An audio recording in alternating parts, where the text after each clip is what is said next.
Em começo, pensou em dá-la a seu ajudante ou contramestre, uma espécie de arquiteto que não desenhava, mas projetava casas e grandes edifícios. Primeiro sondou a filha. Não encontrou resistência, mas não encontrou também assentimento. Convenceu-se de que aquela vaporosidade da menina, aquele seu ar distante de heroína, a sua inteligência, o seu fantástico, não, não se dariam bem com as rudezas e a simplicidade campônias de seu auxiliar. Ela quer um doutor, pensava ele, que arranje. Com certeza não terá ceitio, mas eu tenho e as coisas se acomodam. Ele se havia habituado a ver no doutor nacional o marquês ou o barão de sua terra natal. Cada terra tem a sua nobreza. Lá é visconde, aqui é doutor, bacharel ou dentista. E julgou muito aceitável comprar a satisfação de enobrecer a filha com umas meias dúzias de contos de réis. Havia momentos em que se aborrecia um tanto com os propósitos da menina.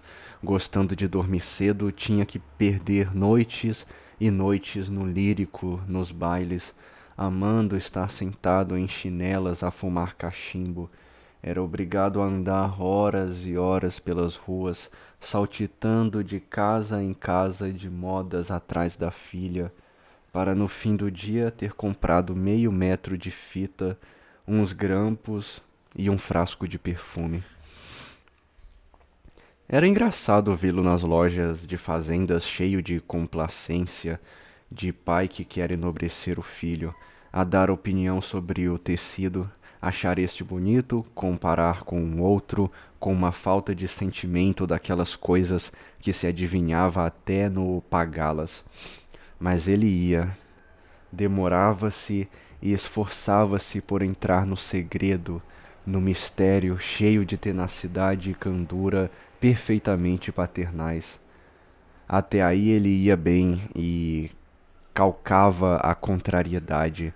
Só o contrariavam bastante as visitas, as colegas da filha, suas irmãs, com seus modos de falsa nobreza, os seus desdéns dissimulados, deixando perceber ao velho empreiteiro o quanto estava ele distante da sociedade das amigas e das colegas de Olga. Não se aborrecia, porém, muito profundamente. Ele assim o quisera e a fizera. Tinha que se conformar. Quase sempre, quando chegavam tais visitas, Coleone afastava-se, ia para o interior da casa. Entretanto, não lhe era sempre possível fazer isso. Nas grandes festas e recepções, tinha que estar presente, e era quando mais sentia o velado pouco caso da alta nobreza da terra que o frequentava. Ele ficara sempre empreiteiro, com poucas ideias além do seu ofício, não sabendo fingir, de modo que não se interessava por aquelas tagarelices de casamentos, de bailes de festas e passeios caros. Uma vez ou outra, um mais delicado propunha-lhe jogar o buquê, aceitava e sempre perdia. Jogou mesmo a. Chegou mesmo a formar uma roda em casa, de que fazia parte o conhecido advogado Pacheco. Perdeu e muito, mas não foi isso que o fez suspender o jogo. Que perdia? Uns contos, uma ninharia. A questão, porém, é que Pacheco jogava com 6 cartas. A primeira vez que Coleone deu com isso, pareceu-lhe simples distração do distinto jornalista e famoso advogado. Um homem honesto não ia fazer. Um homem honesto não ia fazer aquilo. E na segunda seria também? E na terceira? Não era possível tanta distração. Adquiriu a certeza da trampolinagem, calou-se, conteve-se com uma dignidade não esperada em um antigo quintandeiro e esperou. Quando vieram a jogar outra vez e o passe foi posto em prática, Vicente acendeu o charuto e observou com a maior naturalidade deste mundo. Os senhores sabem que há agora na Europa um novo sistema de jogar o pôquer?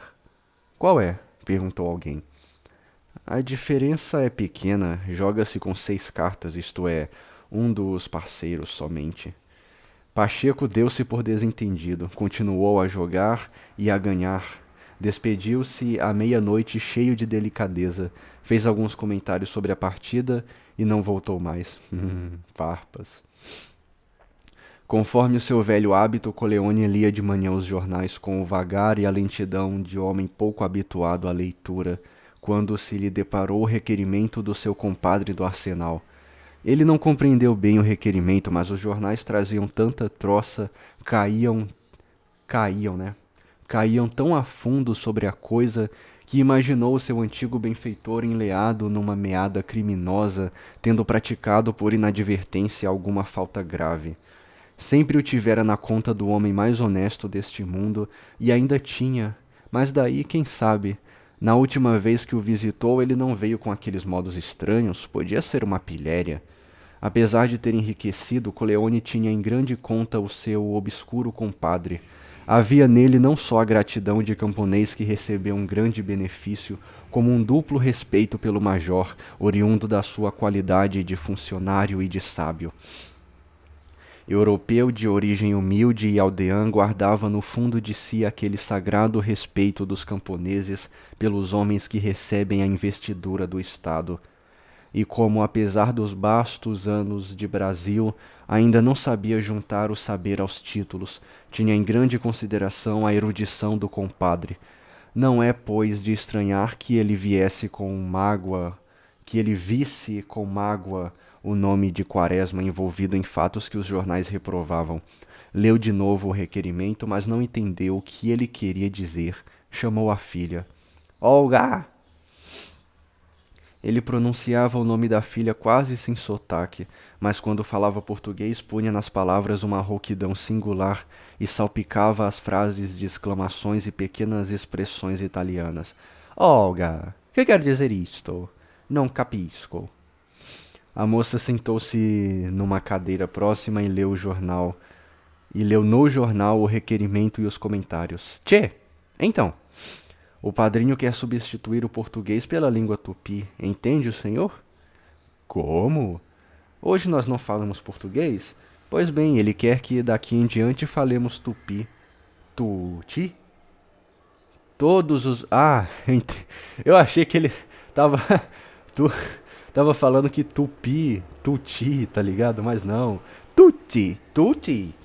Todos os brasileiros, todos. Mas tchê coisa, não é possível. Pode ser, pode ser.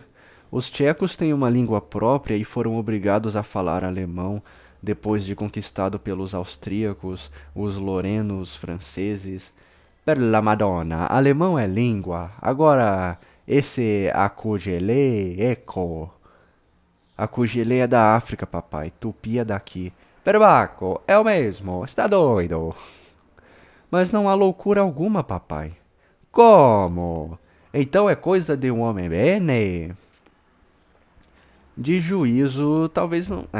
De juízo talvez não seja, mas de doido também não.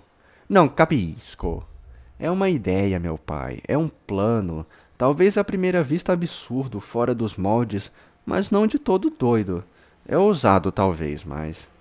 Por mais que quisesse, ela não podia julgar o ato do padrinho sob o critério de seu pai. Neste falava o bom senso e nela o amor às grandes coisas, aos arrojos e cometimentos ousados. Lembrou-se de que Quaresma lhe falara em emancipação, e se houve no fundo de si um sentimento que não fosse de admiração pelo atrevimento do major, não foi decerto o de reprovação ou lástima. Foi de piedade simpática por ver mal compreendido o ato daquele homem que ela conhecia há tantos anos, seguindo o seu sonho, isolado, obscuro e tenaz. Isto vai causar-lhe transtorno, observou Coleone. E ele tinha razão. A sentença do arquivista foi vencedora nas discussões dos corredores e a suspeita de que Quaresma estivesse doido foi tomando foros de certeza.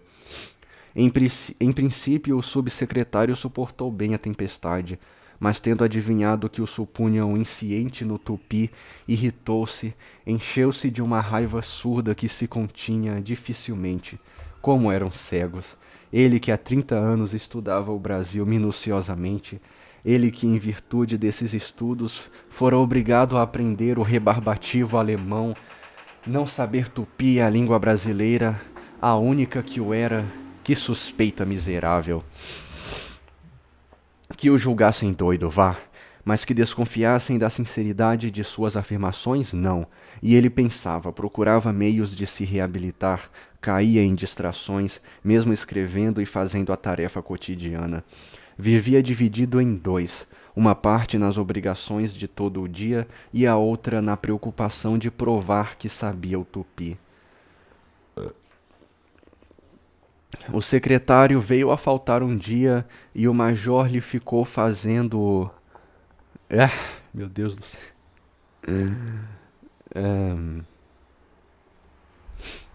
O secretário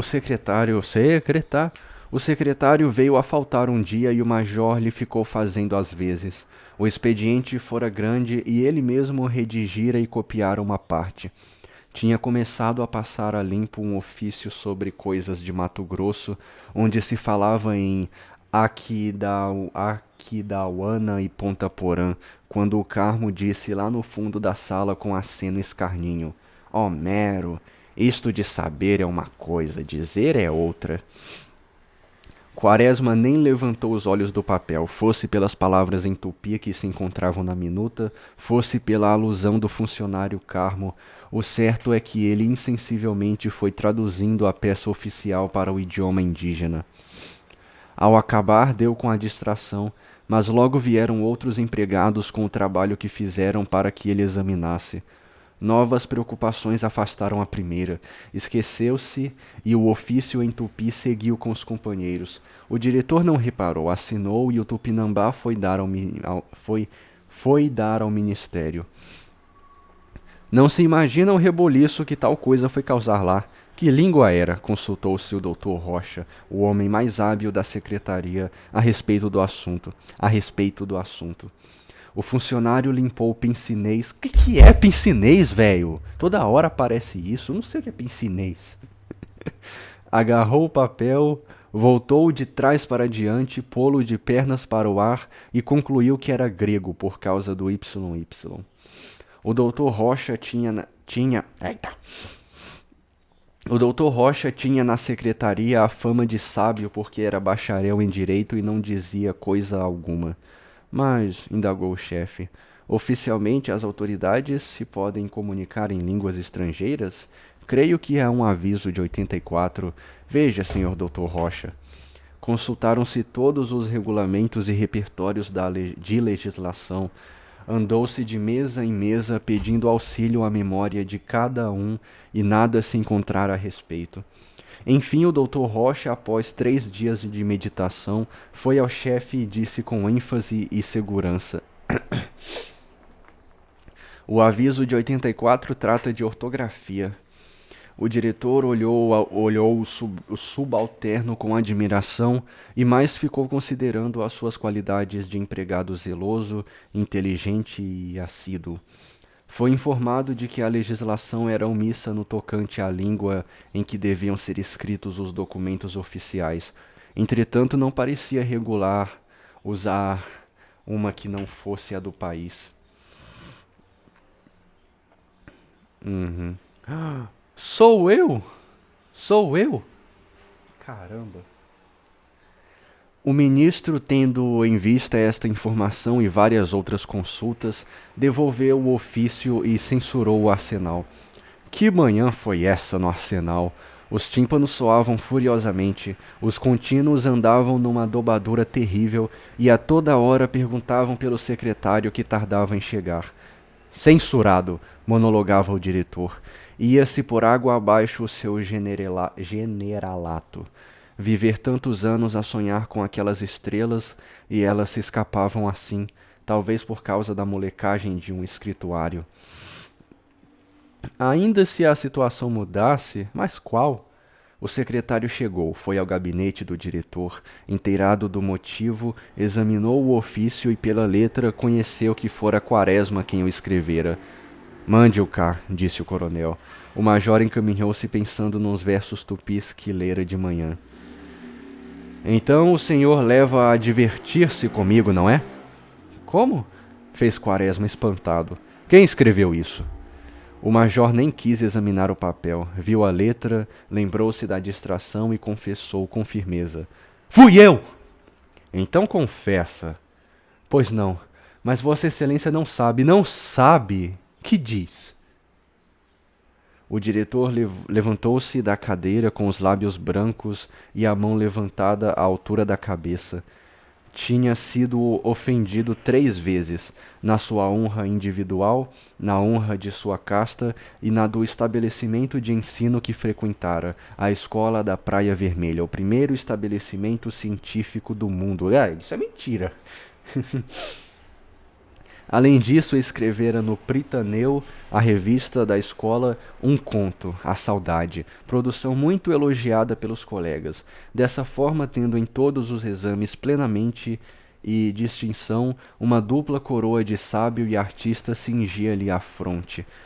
Tantos títulos valiosos e raros de se encontrarem reunidos, mesmo em Descartes ou Shakespeare, transformavam aquele não sabe de um amanauense em ofensa profunda, em injúria. Ah, aquele não sabe, entendi. Não sabe. Como é que o senhor ousa dizer-me isto? Tem o senhor, porventura, o curso de Benjamin Constant? É muito estranho falar esse nome. Sabe o senhor matemática, astronomia, física, química, sociologia e moral? Como ousa então? Pois o senhor pensa que por ter lido uns romances e saber um francesinho aí, pode ombrear-se com quem tirou grau 9 em cálculo, 10 em matemática, 8 em astronomia, 10 em hidráulica, 9 em descritiva, então? E o homem sacudia furiosamente a mão e olhava ferozmente para Quaresma, que já se julgava fuzilado. Mas, senhor coronel, não tem mais. Não tem nada. Considere-se suspenso até segunda ordem. Quaresma era doce, bom e modesto. Nunca fora seu propósito duvidar da sabedoria do seu diretor. Ele não tinha nenhuma pretensão a sábio e pronunciara a frase para começar a desculpa. Mas quando viu aquela enxurrada de saber, de títulos, a sobrenadar em águas tão furiosas, perdeu o fio do pensamento, a fala, as ideias e nada mais soube nem pôde dizer. Saiu abatido, como um criminoso do gabinete do coronel, que não deixava de olhá-lo furiosamente, indignadamente, ferozmente, como quem foi ferido em todas as fibras do seu ser. Saiu, afinal, chegando à sala do trabalho, nada disse. Pegou no chapéu, na bengala, e atirou-se pela porta afora, cambaleando como um bêbado. Deu umas voltas, foi ao livreiro buscar uns livros. Quando ia tomar o bonde, encontrou o Ricardo Coração dos Outros. Cedo, hein, major? É verdade. E calaram-se um diante do outro no mutismo contrafeito. Ricardo avançou algumas palavras. O major hoje parece que tem uma ideia, um pensamento muito forte. Tenho, filho, não de hoje, mas de há muito tempo. É bom pensar. Sonhar consola. Consola, talvez, mas faz-nos também diferentes dos outros, cava abismos entre os homens. E os dois separaram-se. O major tomou o bonde e Ricardo desceu descuidado à rua do ouvidor, com o seu passo acanhado e as calças dobradas nas canelas, sobraçando o violão na sua armadura de camurça. 5. O bibelô.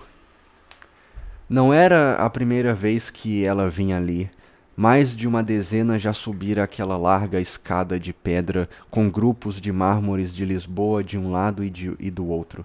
A Caridade e Nossa Senhora da Piedade penetrara por aquele pórtico de colunas dóricas, atravessara o átrio ladrilhado, deixando à esquerda e à direita Pinel e Esquirol, meditando sobre o angustioso mistério da loucura. Subira outra escada encerada cuidadosamente e fora ter com o padrinho lá em cima, triste e absorvido no seu sonho e na sua mania. Seu pai a trazia às vezes aos domingos, quando vinha cumprir o piedoso dever de amizade, visitando Quaresma. Há quanto tempo estava ele ali? Ela não se lembrava ao certo.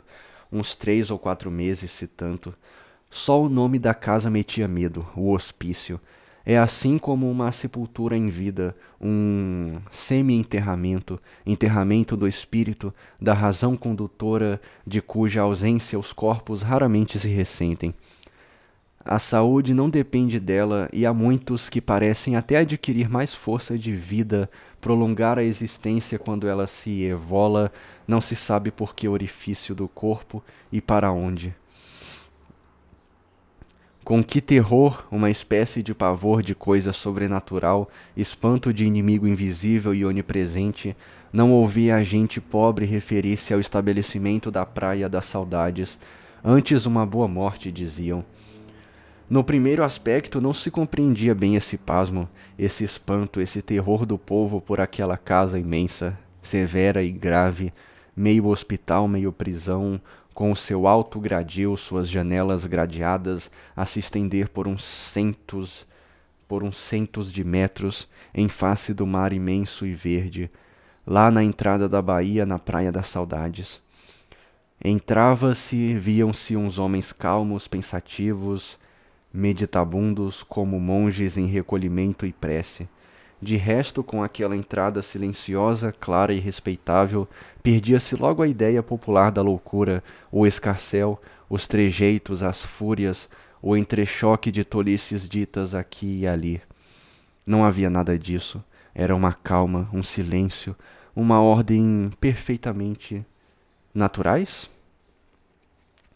No fim, porém, quando se examinava bem na sala de visitas, aquelas faces transtornadas, aqueles ares aparvalhados, alguns idiotas e sem expressão, outros como alheados e mergulhados em um sonho íntimo, sem fim, e via-se também a excitação de uns, mais viva em face à atonia de outros, é que se sentia bem o horror da loucura, o angustioso mistério que ela encerra, feito não sei de que, inexplicável fuga do espírito daquilo que supõe o real, para se apossar e viver das aparências das coisas ou de outras aparências das mesmas.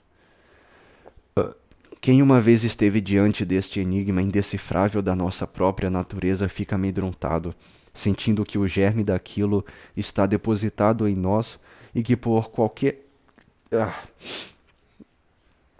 e que por qualquer coisa ele nos invade, nos toma, nos esmaga e nos sepulta, numa desesperadora compreensão inversa e absurda de nós mesmos, dos outros e do mundo.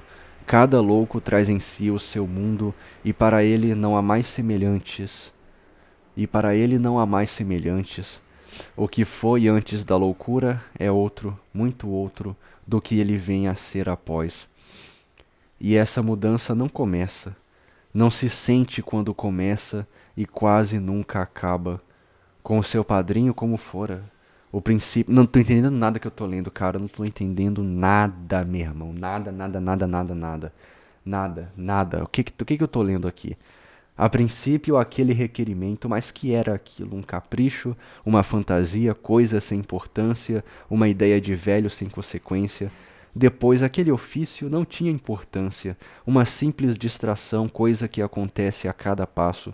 E, enfim, a loucura declarada, a torva e irônica loucura que nos tira a nossa alma e põe uma outra que nos rebaixa.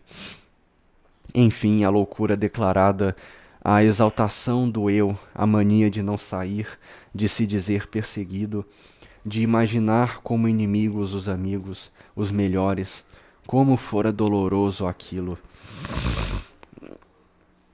A primeira fase do seu delírio, aquela agitação desordenada, aquele falar sem nexo, sem acordo com o que se realizava fora dele e com os atos passados, um falar que não se sabia de onde vinha, de onde saía, de que ponto do seu ser tomava conhecimento, e o pavor do doce quaresma, um pavor de quem viveu um cataclismo que o fazia tremer todo, desde os pés à cabeça, e enchia-o de indiferença para tudo mais que não fosse o seu próprio delírio. A casa, os livros e os seus interesses de dinheiro andavam à matroca. Para ele nada disso valia, nada disso tinha existência e importância. Eram sombras, aparências. O real eram os inimigos terríveis cujos nomes o seu delírio não chegava a criar. A velha irmã atarantada, atordoada, sem direção, sem saber que alvitre tomar. Educada em casa, sempre com um homem ao lado, o pai, depois o irmão. Ela não, ela não sabia lidar com o mundo, com negócios, com as autoridades e pessoas influentes. Ao mesmo tempo, na sua inexperiência e ternura de irmã, oscilava entre a crença de que aquilo fosse verdade e a suspeita de que fosse loucura pura e simples. Se não fosse seu pai, e Olga amava mais por isso o seu rude pai, que se interessava, chamando a si os interesses da família e evitando a demissão de que estava ameaçado, transformando-a em aposentadoria, transformando-a em aposentadoria, o que seria dele? Como é fácil. Agora eu tô entendendo, tá? Agora eu tô entendendo. É tipo que o Quaresma tá se ferrando todo. Como é fácil na vida tudo ruir. Aquele homem pautado, regrado, honesto, com emprego seguro, tinha uma aparência inabalável. Entretanto, bastou um grãozinho de sandice. Estava há uns meses no hospício. Caramba! O seu padrinho e a irmã não o podiam visitar. Era tal o seu abalo de nervos, era tal a emoção ao vê-lo ali naquela meia prisão, decaído dele mesmo, que um ataque se seguia e não podia ser evitado. Vinham ela e o pai, às vezes o pai só, algumas vezes Ricardo, e eram só os três a visitá-lo. Aquele domingo estava particularmente lindo, principalmente em Botafogo, nas proximidades do mar e das montanhas altas que se recortavam no céu de seda. O ar era macio e docemente o sol faiscava nas calçadas. O pai vinha lendo os jornais e ela pensando, de quando em quando folheando as revistas ilustradas que trazia para alegrar e distrair o padrinho. Ele estava como pensionista, mas embora assim no começo ela teve um certo pudor em se misturar com os visitantes. Parecia-lhe que a sua fortuna a punha acima de presenciar misérias. Recalcou, porém, dentro de si esse pensamento egoísta, o seu orgulho de classe, e agora entrava naturalmente, pondo em destaque a sua elegância natural. Amava esses sacrifícios, essas abnegações, tinha o sentimento da grandeza deles e ficou contente consigo mesma.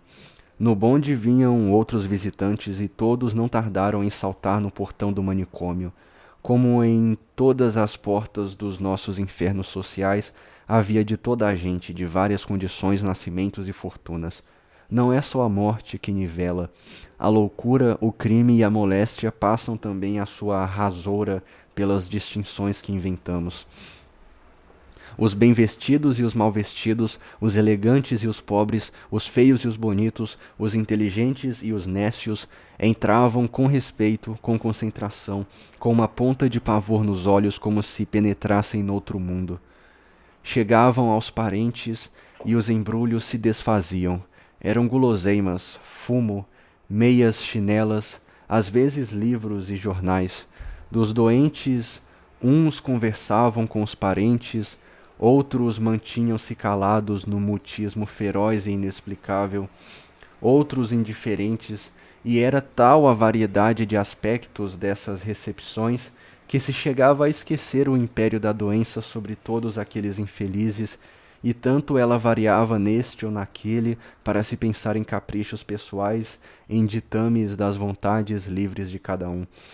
E ela pensava como esta nossa vida é variada e diversa, como ela é mais rica de aspectos tristes que de alegres, e como na variedade da vida a tristeza pode mais variar que a alegria, e como que dá o próprio movimento da vida. Verificando isso, quase teve satisfação, pois a sua natureza inteligente e curiosa comprazia nas mais simples descobertas que o seu espírito fazia.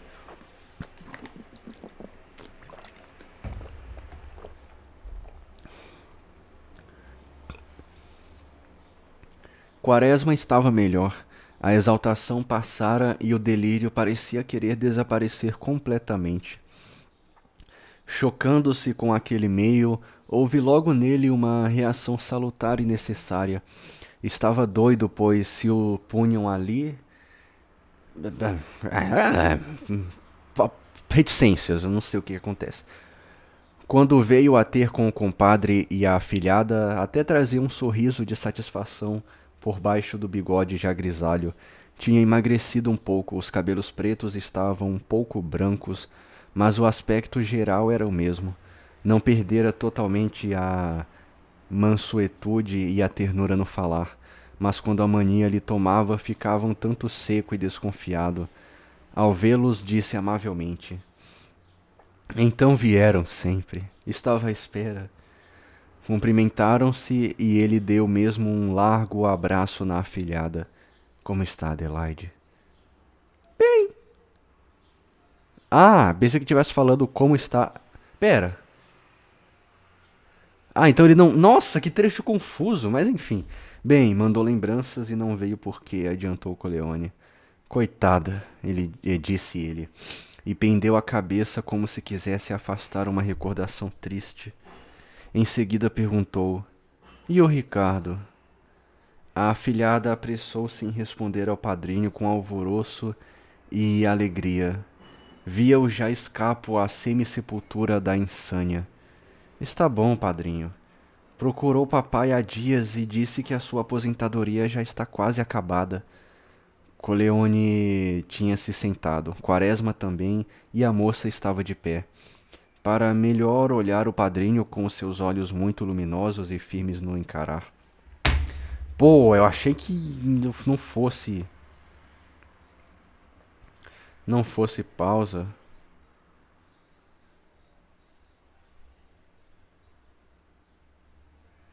Agora eu não sei onde eu parei.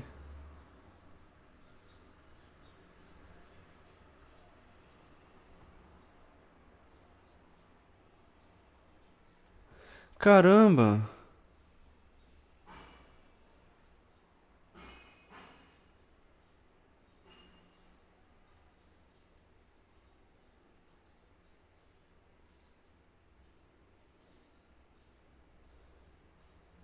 Ah, eu vou voltar daqui, cara. A afilhada apressou-se em responder ao padrinho com alvoroço e. Coitada, disse ele, e pendeu a cabeça como se. Mano, eu me perdi totalmente ali, velho. Eu vou voltar daqui. Se é que eu tô voltando, eu nem sei. A afilhada apressou-se em responder ao padrinho com alvoroço e alegria. Via-o já escapo à semissepultura da insânia. Está bom, padrinho. Procurou papai há dias e disse que sua aposentadoria já está quase. Ah, isso aqui eu já tinha lido. Coleone tinha se sentado.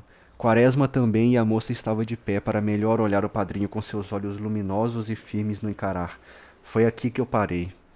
Por que foi lá para baixo, hein? Guardas, internos e médicos passavam pelas portas com a indiferença profissional. Os visitantes não se olhavam, pareciam que não queriam conhecer-se na rua.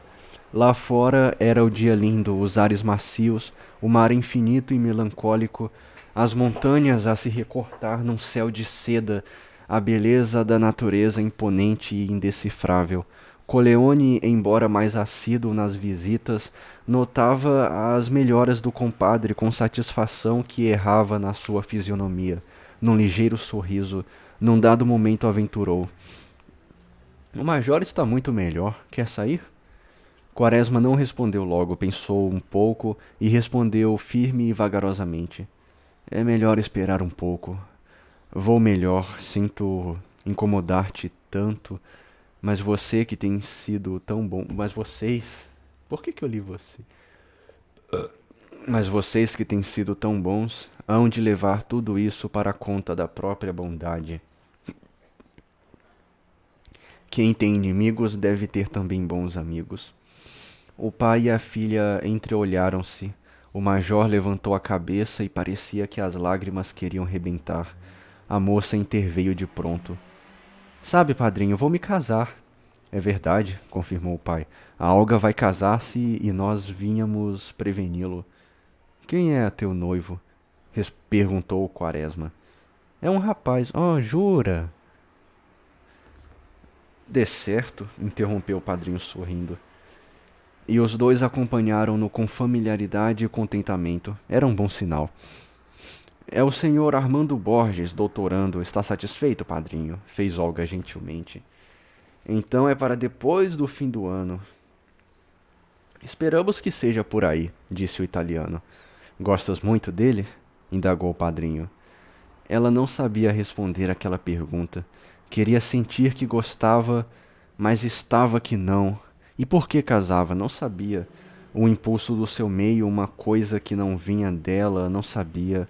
Gostava de outro? Também não. Todos os rapazes que ela conhecia não possuíam relevo que a ferisse, não tinham o quê, ainda indeterminado na sua emoção e na sua negligência, que a fascinasse ou subjugasse. Ela não sabia bem o que era, e não chegava e extremar. Hã? Não entendi nada, mas tá bom, eu vou ler isso daí. Não chegava a extremar na percepção das suas inclinações a qualidade que ela queria ver dominante no homem. Era o heróico, era o fora do comum, era a força de projeção para as grandes coisas. Mas nessa confusão mental dos nossos primeiros anos, quando as ideias e os desejos se entrelaçam e se embaralham, Olga não podia colher e registrar esse anelo, esse modo de se lhe representar e de amar o indivíduo masculino. E tinha razão em se casar sem obedecer à sua concepção. É tão difícil ver nitidamente um homem de 20 a 30 anos o que ela sonhara que era bem possível tomasse a nuvem por Juno. Casava por hábito de sociedade, um pouco por curiosidade, e para alargar o campo de sua vida e aguçar a sensibilidade, lembrou-se disso tudo rapidamente e respondeu sem convicção ao padrinho: Gosto. A visita não se demorou muito mais. Era conveniente que fosse rápida. Não convinha fatigar a atenção do convalescente. Os dois saíram sem esconder que iam esperançados e satisfeitos. Na porta já haviam alguns visitantes à espera do bonde. Como não estivessem o veículo no ponto, foram indo ao longo da fachada do manicômio até lá. Em meio do caminho encontraram encostada ao gradil uma velha preta a chorar. Coleone, sempre bom, chegou-se a ela. Que tem, minha velha? A pobre mulher deitou sobre ele um demorado olhar úmido e doce, cheio de uma irremediável tristeza, e respondeu: Ah, meu senhor, é triste. Um filho tão bom, coitado. E continuou a chorar. Coleone começou a comover-se. A filha olhou-a com interesse e perguntou no fim de um instante: Morreu? Antes fosse, sinhazinha. E por entre as lágrimas e soluços contou que o filho não a conhecia mais, não lhe respondia às perguntas, era como um estranho. Enxugou as lágrimas e concluiu: Foi coisa feita. Os dois afastaram-se tristes, levando n'alma um pouco daquela humilde dor. O dia estava fresco e a viração que começava a soprar enrugava a face do mar em pequenas ondas brancas. O pão de açúcar erguia-se negro, hirto, solene das ondas espumejantes, e como que punha uma sombra no dia muito claro. No instinto, no instituto, meu Deus, que difícil falar, no instituto. No instituto dos cegos tocava um violino e a voz plangente e demorada do instrumento parecia sair daquelas coisas todas, da sua tristeza e da sua solenidade. O bonde tardou um pouco, chegou. Tomaram, desceram no largo da Carioca. É bom ver-se a cidade nos dias de descanso, com as suas lojas fechadas, as suas estreitas ruas desertas, onde os passos ressoam como em claustros silenciosos. A cidade é como um esqueleto, faltam-lhe as carnes, que são a agitação, o movimento de carros, de carroças e gente. Na porta de uma loja ou outra, os filhos do negociante brincam em velocípedes, atiram bolas e ainda mais se sente a diferença da cidade no dia anterior. Não havia o hábito de procurar os arrabaldes pitorescos e só encontravam por vezes casais que iam apressadamente a visitas como eles agora. O Largo de São Francisco estava silencioso e a estátua no centro daquele pequeno jardim que desapareceu parecia um simples enfeite. Os bondes chegavam preguiçosamente ao largo com poucos passageiros. Coleone e sua filha tomaram um que os levasse à casa de Quaresma. Lá foram. A tarde se aproximava e as toiletes domingueiras já apareciam nas janelas. Pretos com roupas claras e grandes charutos ou cigarros, grupos de caixeiros com flores estardalhantes, meninas em caças bem engomadas, cartolas antidivu antediluvianas. Ah, cartolas antediluvianas ao lado de vestidos pesados de cetim negro, envergados em corpos fartos de matronas sedentárias. E o domingo aparecia assim decorado com a simplicidade dos humildes, com a riqueza dos pobres e a ostentação dos tolos. Dona Adelaide não estava só. Ricardo viera visitá-la e conversavam. Quando o compadre de seu irmão bateu o portão, ele conteve a velha senhora no seu último triunfo. Não sei como há de ser, Dona Adelaide. Eu não guardo as minhas músicas, não escrevo. É um inferno. O caso era de pôr um autor em maus lençóis. O senhor Paysandón, de Córdoba, República Argentina, autor muito conhecido na mesma cidade, lhe tinha escrito pedindo exemplares de suas músicas e canções. Ricardo estava atrapalhado, tinha os versos escritos, mas a música não. É verdade que a sabia de cor, porém escrevê-las de uma hora para outra era trabalho acima de sua força. Nossa, só escrever? É o diabo, continuou ele. Não é por mim, a questão é que se perde uma ocasião de fazer o Brasil conhecido no estrangeiro. A velha irmã de Quaresma não tinha grande interesse pelo violão. A sua educação, que se fizera vendo semelhante instrumento entregue a escravos ou gente parecida, não podia admitir que ele preocupasse a atenção de pessoas de certa ordem. Delicada, entretanto, suportava a mania de Ricardo, mesmo porque já começava a ter uma ponta de estima pelo famoso trovador dos suburbanos. Nasceu-lhe essa estima pela dedicação com que ele se ouve no seu drama familiar. Os pequenos serviçais e trabalhos, os passos para ali e para aqui ficaram a cargo de Ricardo, que os desempenhara com boa vontade e diligência. Atualmente era ele o encarregado de tratar da aposentadoria do seu antigo discípulo. É um trabalho árduo esse de liquidar uma aposentadoria, como se diz na gíria burocrática. Aposentado o sujeito solenemente por um decreto, a coisa corre uma dezena de repartições e funcionários para ser ultimada. Nada há mais grave do que a gravidade com que o empregado nos diz: ainda estou fazendo o cálculo, e a coisa demora um mês, mais até, como se tratasse de mecânica celeste. Coleone era o procurador do major, mas não sendo entendido em coisas oficiais, entregou ao coração dos outros aquela parte do seu mandato.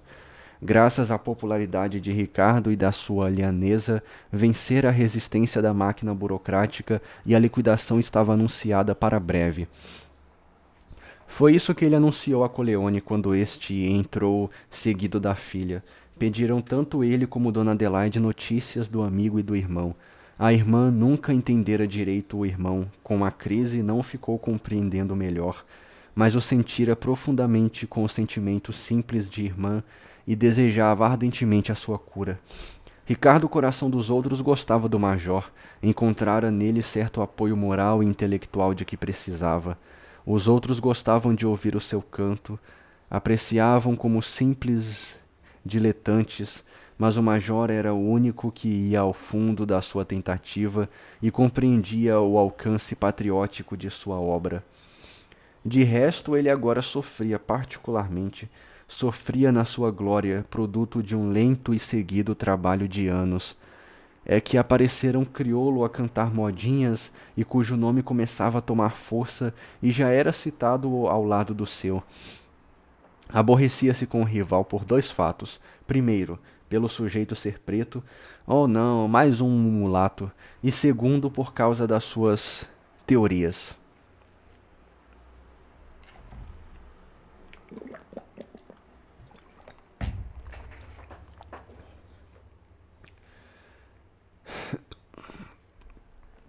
Não é que ele tivesse ojeriza particular aos pretos. O que ele via no fato de haver um preto famoso tocar violão era que tal coisa ia diminuir ainda mais o prestígio do instrumento. Se o seu rival tocasse piano e por isso ficasse célebre, não havia mal algum. Ao contrário, o talento do rapaz levantava a sua pessoa por intermédio do instrumento considerado. Mas tocando violão era o inverso. O preconceito que lhe cercava a pessoa desmoralizava o misterioso violão que ele tanto estimava. E além disso, com aquelas teorias, ora, quer que a modinha diga alguma coisa e tenha versos certos, que tolice! E Ricardo levava a pensar nesse rival inesperado que se punha assim diante dele como um obstáculo imprevisto na sua subida maravilhosa para a sua glória. Precisava afastá-lo, esmagá-lo, mostrar a sua superioridade indiscutível. Mas como? A réclame já não bastava. O rival a empregava também. Se ele tivesse um homem notável, um grande literato que escrevesse um artigo sobre ele e a sua obra, a vitória estava certa. Era difícil encontrar esses nossos literatos eram tão tolos e viviam tão absorvidos em coisas francesas, pensou no jornal. O violão em que ele desafiasse o rival e o esmagasse numa polêmica. Era isso que precisava obter, e a esperança estava em Quaresma, atualmente recolhido ao hospício, mas felizmente em via de cura. A sua alegria foi justamente grande quando soube que o amigo estava melhor. Não pude ir hoje, disse ele, mas irei domingo. Está mais gordo? Pouca coisa, disse a moça. Conversou bem, acrescentou Coleone. Até ficou contente quando soube que a Olga ia casar-se. Vai casar-se, dona Olga? Deixa eu falar de novo. Vai casar-se, dona Olga? Parabéns. Obrigada, fez ela. Quando é, Olga? Perguntou dona Adelaide. Lá para o fim do ano, tem tempo. E logo choveram perguntas sobre o noivo e afloraram as considerações sobre o casamento. E ela se sentia vexada, julgava tanto as perguntas como as considerações imprudentes e irritantes. Queria fugir à conversa, mas voltavam ao mesmo assunto, não só Ricardo, mas a velha Adelaide, mais loquaz e curiosa e comumente. Esse suplício que se repetia em todas as visitas quase a fazia arrepender-se de ter aceitado o pedido. Por fim achou um subterfúgio perguntando: como vai o general? O general, como vai o general? Não o tenho visto, mas a filha sempre vem aqui. Ele deve andar bem. A Ismênia é que anda triste, desolada, coitadinha. Dona Adelaide contou então o drama que agitava a pequenina alma da filha do general. Cavalcante, aquele Jacó de 5 anos, embarcara para o interior há 3 ou 4 meses e não mandara nem uma carta nem um cartão. A menina tinha aquilo como um rompimento, e ela, tão incapaz de um sentimento mais profundo, de uma aplicação mais séria de energia mental e física, sentia-o muito como coisa irremediável que absorvia toda a sua atenção. Para Ismênia era como se todos os rapazes casadoiros tivessem deixado de existir. Arranjar outro era problema insolúvel. Era trabalho acima de suas forças, coisa difícil. Namorar, escrever cartinhas, fazer acenos, dançar, ir a passeios. Ela não podia mais com isso. Decididamente estava condenada a não se casar, a ser tia, a suportar durante toda a existência esse estado de solteira que a apavorava. Quase não se lembrava das feições do noivo, dos seus olhos esgazeados, do seu nariz duro e fortemente ósseo. Independente da memória dele, vinha-lhe sempre a consciência quando de manhã o estafeta não lhe entregava a carta. Essa outra ideia, não casar, era um castigo. A Quinota ia casar-se. O Genelício já estava tratando dos papéis e ela que esperara tanto e fora a primeira a noivar-se ia ficar maldita, rebaixada diante de todas. Parecia até que ambos estavam contentes com aquela fuga inexplicável de Cavalcante. Como eles se riam durante o carnaval, como eles atiraram aos seus olhos aquela sua viuvez prematura durante os folguedos carnavalescos. punham tanta fúria no jogo de confetes e bisnagas, de modo a deixar bem claro a felicidade de ambos, aquela marcha glori... Luba, aquela marcha gloriosa e invejada para o casamento em face do seu abandono. Ela disfarçava bem a impressão da alegria deles, que lhe parecia indecente e hostil. Mas o escárnio da irmã que lhe dizia constantemente: brinca, Ismênia. Ele está longe, vai aproveitando. Metia-lhe raiva, a raiva terrível de gente fraca que corrói interiormente por não poder arrebentar de qualquer forma. Então, para espantar os maus pensamentos, ela se punha a olhar o aspecto pueril da rua, marchetada de papeluchos multicores e as serpentinas irisadas pendentes nas sacadas. Mas o que fazia bem a sua natureza pobre e comprimida eram os cordões, aquele ruído de atabaques e adufes, de tambores e pratos. Mergulhando nessa barulheira, o seu pensamento repousava, e como que a ideia a perseguia desde tanto tempo ficava impedida de lhe entrar na cabeça. De resto, aqueles vestuários extravagantes de índios, aqueles adornos de uma mitologia francamente selvagem, jacarés, cobras, jabutis vivos, bem vivos, traziam à pobreza de sua imaginação imagens risonhas de rios claros, florestas imensas, lugares de sossego e pureza que a reconfortavam. Também aquelas cantigas gritadas, berradas num ritmo duro e de uma grande indigência melódica, vinham como reprimir a mágoa que ia nela, abafada, comprimida, contida, que pedia uma explosão de gritos, mas para o que não lhe sobrava força bastante e suficiente.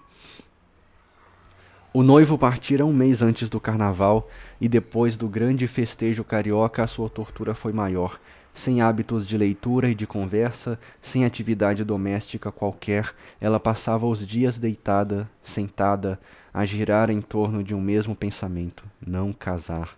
Era-lhe doce chorar. Nas horas da entrega da correspondência tinha ainda uma alegre esperança. Talvez, mas a carta não vinha e voltava ao seu pensamento: não casar. Dona Adelaide, acabando de contar o desastre da triste Ismênia, comentou: merecia um castigo isso, não acham? Coleone interveio com a brandura e boa vontade. Não há razão para desesperar. Há muita gente que tem preguiça de escrever. Qual? Qual? Eu odeio esse qual. Fez Dona Adelaide. Há 3 meses, senhor Vicente. Não volta, disse Ricardo sentenciosamente. E ela ainda o espera, Dona Adelaide. E ela ainda o espera, Dona Adelaide? Perguntou Olga. Não sei, minha filha. Ninguém entende essa moça. Fala pouco. Se fala diz meias palavras. É mesmo uma natureza que parece sem sangue nem nervos. Sente-se a sua tristeza, mas não fala. É orgulho? Perguntou ainda Olga. Não, não. Se fosse orgulho, ela não se referia de vez em quando ao noivo. É antes moleza, preguiça. Antes que ela tem medo de falar para que as coisas não venham a acontecer. E os pais, que dizem a isso? Indagou Coleone. Não é Corleone, gente, é Coleone. Não sei bem, mas pelo que pude perceber, o incômodo do general não é grande e Dona Maricota julga que ela deve arranjar outro. Era o melhor, disse Ricardo. Eu creio que ela não tem mais prática, disse sorrindo Dona Adelaide. Levou tanto tempo noiva. E a conversa já tinha virado para outros assuntos quando a Ismênia veio fazer a sua visita diária à irmã de Quaresma. Cumprimentou todos e todos sentiram que ela penava. O sofrimento dava-lhe mais atividade à fisionomia. As pálpebras estavam roxas e até os seus pequenos olhos pardos tinham mais brilho e expansão. Indagou da saúde de Quaresma e depois calaram-se um instante. Por fim, Dona Adelaide lhe perguntou: recebeste carta, Ismênia?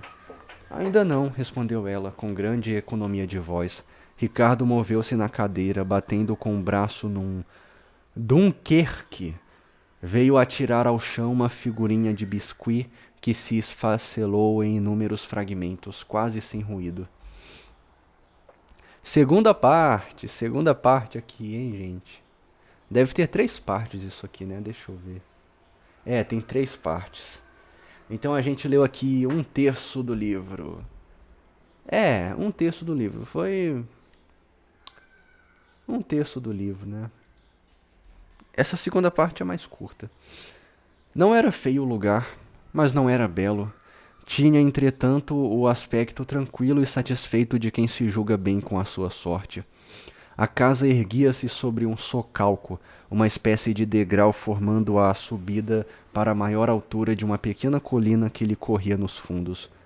Em frente, por entre os bambus da cerca, olhava uma planície a morrer nas montanhas que se viam ao longe. Um regato de águas paradas e sujas cortava paralelamente a testada da casa. Mais adiante o trem passava, vincando a planície com a fita clara de sua linha capinada. Um carreiro com casas de um e de outro lado saía da esquerda e ia ter a estação, atravessando o regato e serpeando pelo plaino. A habitação de Quaresma tinha assim um amplo horizonte, olhando para o levante, a Noruega, e era também risonha e graciosa nos seus caiados, edificada com a desoladora indigência arquitetônica das nossas casas de campo, possuía, porém, vastas salas, amplos quartos, todos com janelas, e uma varanda com uma coluneta heterodoxa. Além desta principal, o Sítio do Sossego, como se chamava, tinha outras construções. A velha casa da farinha, que ainda tinha o forno intacto, e a roda desmontada e uma estribeira coberta de sapê. Não havia 3 meses que viera habitar aquela casa naquele ermo lugar, a 2 horas do rio, por estrada de ferro, após ter passado 6 meses no hospício da Praia das Saudades. Da Praia das Saudades. Saíra curado? Quem sabe lá, parecia. Não delirava e os seus gestos e propósitos eram e os seus gestos e propósitos eram de homem comum, embora sob tal aparência se pudesse sempre crer que não se lhe despedira de todo. Já não se irá à loucura, mas o sonho que cevara durante tantos anos foram mais 6 meses de repouso e útil sequestração que mesmo de uso de uma terapêutica psiquiátrica. Quaresma viveu lá no manicômio resignadamente, conversando com seus companheiros, onde via ricos que se diziam pobres, pobres que se queriam ricos, sábios a maldizer da sabedoria, ignorantes a se proclamarem sábios. Mas deles todos, daquele que mais se admirou foi de um velho e plácido negociante da Rua dos Pescadores, ao mesmo do mulato lá, que se supunha Átila. Eu, dizia o pacato velho, sou Átila, sabe? Sou Átila. Tinha fracas notícias da personagem, sabia o nome e nada mais. Sou Átila, matei muita gente. E era só. Saiu o major mais triste ainda do que vivera toda a vida. De todas as coisas tristes de ver no mundo, a mais triste é a loucura, é a mais depressora e pungente.